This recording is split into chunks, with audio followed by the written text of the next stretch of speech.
No niin, tuossa kebappia kävi hakemassa. Katsotaan. No, ei punainen. Kokeillaan uudestaan. Ei, se on punainen. Kokeillaan vielä. Ei. Jos 4. kerta toden sanoo. Ei, se on punainen. Katsotaan vielä.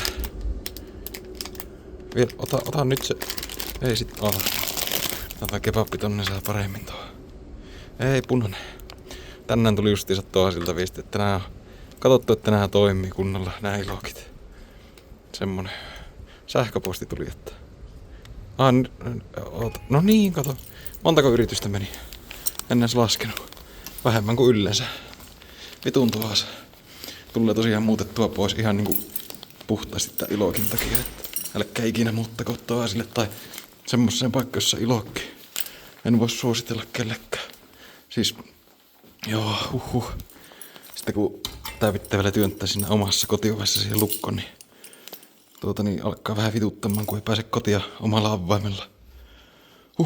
Mutta no niin, sisälle on päästy. Tämmönen tuli hankittua. Ihan jees, paitsi tuo ilokki.